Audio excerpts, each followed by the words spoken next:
কবি দেৱকান্ত বৰুৱাৰ কবিতা সাগৰ দেখিছা, আবৃত্তি ব্ৰজেন মজুমদাৰ।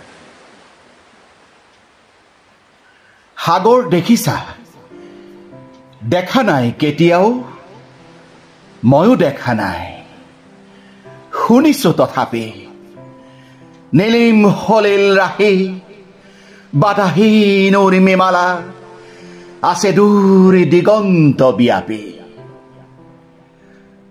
মোৰ এই অন্তৰ খনি সাগৰৰ দৰে নীলা বেদনাৰে। দেখা নাই তুমি, উঠিছে মৰিছে য'ত বাসনাৰ লক্ষ্য ঢৌ, তোমাৰেই স্মৃতি সীমা চুমি। শুনা নাই মোৰ সাগৰত, তুমি শুনা নাই ধুমুহাৰ উতলা সংগীত? বুজা নাই, অনুভৱ কৰা নাই ফুলনিত বসন্তৰ কোমল ইংগিত? দেখিছা তো ৰামধেনু, বাৰিষাৰ ডাৱৰত পোহৰৰ মোহন গৌৰৱ, প্ৰেমৰ পোহৰ দীপ্ত মোৰ হিয়া আকাশত।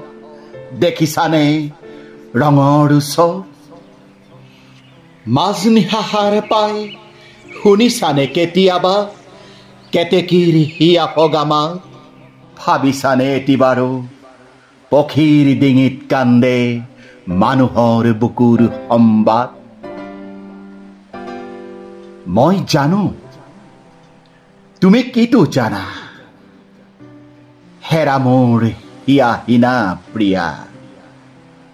তুমি জানা মাথো তুমি তুমি, মই মই। তুমিতো নাজানা হাই কিয় বাৰু, কিয় আমি গাথো জয় পৰা মালতীৰ জয়ৰ গৌৰৱ মালা? মিলনৰ কাৰেং সোণালী সাজো কিয় পৃথিৱীৰ দুখৰ বোকাৰে আমি? হৃদয়ৰ ৰঙা তেজ ঢালি প্ৰতিমাৰে পখালো চৰণ কিয়? তুমি নুবুজিবা সখী, কিনো বেদনাত ষষ্ঠীত প্ৰতিষ্ঠা কৰা দেৱীক বিসৰ্জো আমি বিজয়ৰ বিফল সন্ধ্যাত। সন্ধিয়া আহিছে নামে, থক হেৰা নেলাগে জ্বলাব চাকি। দুটি নয়নৰ সহজ প্ৰভাৰে আজি নাহিবা তিমিৰ তুমি অন্ধকাৰ মোৰ জগতৰ।